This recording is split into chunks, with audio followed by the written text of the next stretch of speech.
So, sorry, there's no wardrobe change for this one. This is Cynthia Glickman again from, well, your real estate expert.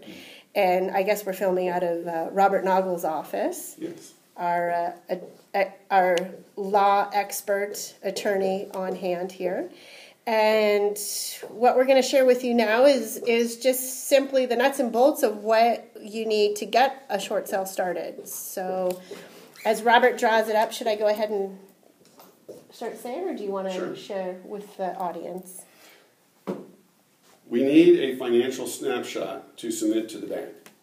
So the first part of the documentation that will be submitted together with the real estate contract is a financial statement. It's relatively straightforward. It shows the borrower's income, borrower's expenses, borrower's assets, and borrower's liabilities. So that's an overview for them to examine. Now, the next thing they need, 60 days pay stubs, or for those who are self-employed, a P&L for the last 6 months. Most people who just are self-employed, having this P&L is relatively straightforward.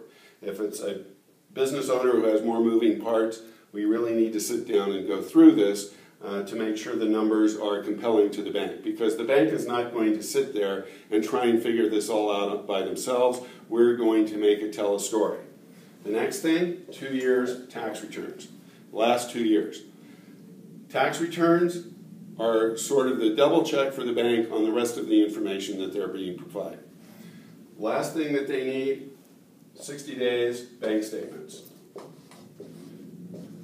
So the bank is going to take a look at these bank statements, and if they see unusually large deposits, unusually large withdrawals, they are going to wonder about that. So our job with all of this is to make sure that if there are any discrepancies or anomalies between this tax return, for example, and the bank statement, or the bank statement and the pay stub, or the P&L, that we are able to explain that so that the bank does not get hung up on it and delay the approval process. There are other documents that are required, and here's the thing, we're not going to make anything up because we have to tell the bank exactly what our situation is on the day that we submit the short sale. However, if we do some asset protection planning before we do this, that's all according to the rules. So if you have income and assets, we want to sit down before we send any of this to the bank to figure out how to minimize our vulnerabilities in terms of our financial exposure.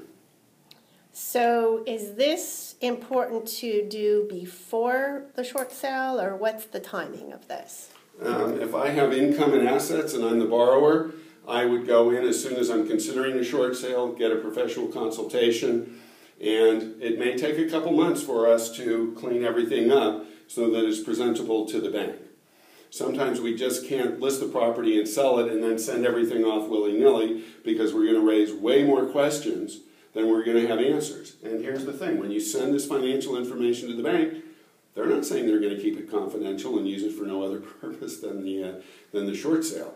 So we need to be very careful about what we submit. There may be some preparation time. Preparation pays off. Hey, I had a thought. Hi, yes. Guys. What about, can we mention that we can get the buyer to pay for all of this and Absolutely. or the bank? Okay, so this is an interesting question. Actually, Cynthia gets the prize for the best question of the day.